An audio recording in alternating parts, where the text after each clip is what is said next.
supposing that I say to you, each one of you is really the great self, the Brahman. And you say, well, all you've said up to now makes me fairly sympathetic to this intellectually, but I don't really feel it. What must I do to feel it really? My answer to you is this. You ask me that question because you don't want to feel it really.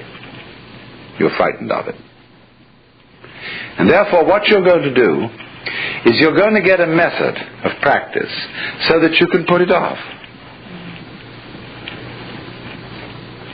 So that I can say, well, I can be a long time on the way getting this thing. And then maybe I'll be worthy of it after I have suffered enough. See, because we are brought up in a social scheme whereby we have to deserve what we get. And the price that one pays for all good things is suffering. But all of that is precisely postponement, because one is afraid here and now to see it.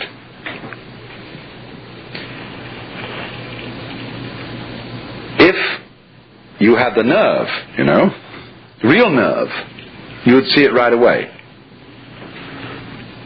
Only that would be, when one feels you shouldn't have nerve like that. Why, that would be awful. That would be, that wouldn't do at all. Because after all, I'm supposed to be poor little me. And I'm not really much of a muchness. And I'm playing the role of being poor little me. And therefore, in order to be something great, like a Buddha or a Jivan Mukta, one liberated in this life, I ought to suffer for it. So you can suffer for it. There are all kinds of ways invented for you to do this. And you can discipline yourself, and you can gain control of your mind, and you can do all sorts of extraordinary things. I mean, you can drink water in through your rectum and do the most fantastic things. But that's just like being able to run the 100 yards in 9 seconds, or push a peanut up Mount Tamalpais with your nose, or any other kind of accomplishment you want to engage in. It has absolutely nothing to do with the realization of the self.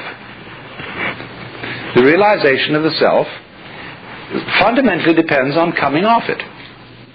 The sort of, when we say to people who put on some kind of an act, we say, oh, come off it. And some people can come off it. They laugh and say, they suddenly realize, they're making fools of themselves, and they laugh at themselves and they come off it. So in exactly the same way, the guru, the teacher, is trying to make you come off it.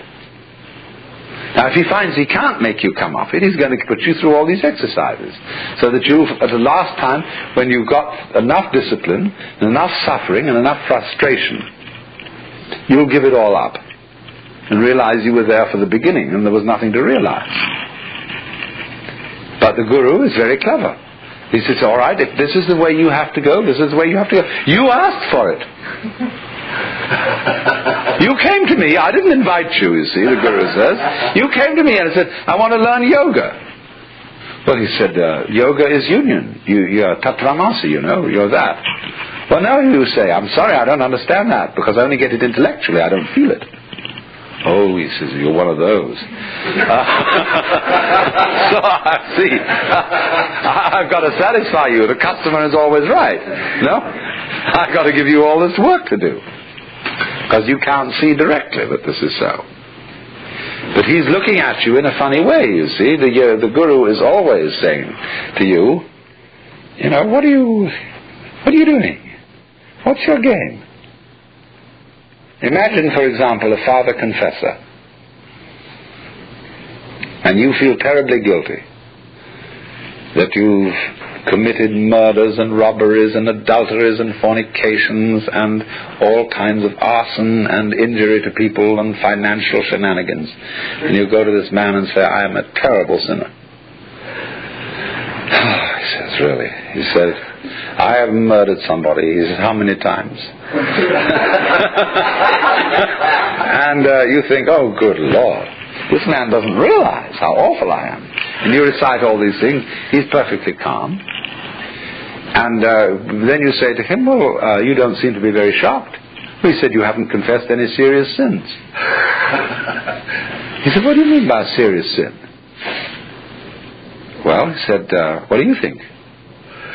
Well, I don't know. I just feel wrong. I just feel there's something in the basis of me that tells me that I am not what I ought to be. Could it be that I'm spiritually proud? That I'm egocentric? He says, no, that's not. It's very usual. This is quite ordinary sin. But he says, you are guilty of something. Something really terrible. And what could that be? Well, I have no idea. No, he says, come on. Go deeper. What is the real sin you've committed? And you think, what, me? I, little me, could do something worse than murder, worse than spiritual pride? Just little me? I mean, I'm a reasonably well-intentioned person. What could that be? And he looks at you in a funny way. Says, you know. You know, it's a kind of a Kafkaesque situation where you're accused of a crime that's not specified, and yet the accuser says, you jolly well know what you've done. Of course, we can't mention it.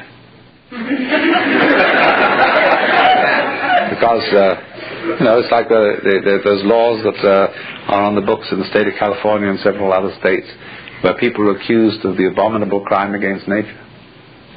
Nobody knows what it is. I mean, it can't be mentioned. It's too dreadful to be talked about. So this guy does the same thing, but it's in a different dimension. You've done it. Now what did you do? See, the real crime is that you won't admit you're God. That's false modesty. So the Guru challenges, you see. He challenges you. If you raise the question, he doesn't go out and preach in the streets and say, come on everybody, you ought to be converted. He sits down under a tree and waits. And people start coming around and they offer him propositions. He answers back. And he challenges you in any way that he thinks is appropriate to your situation. Now, if you've got a thin shell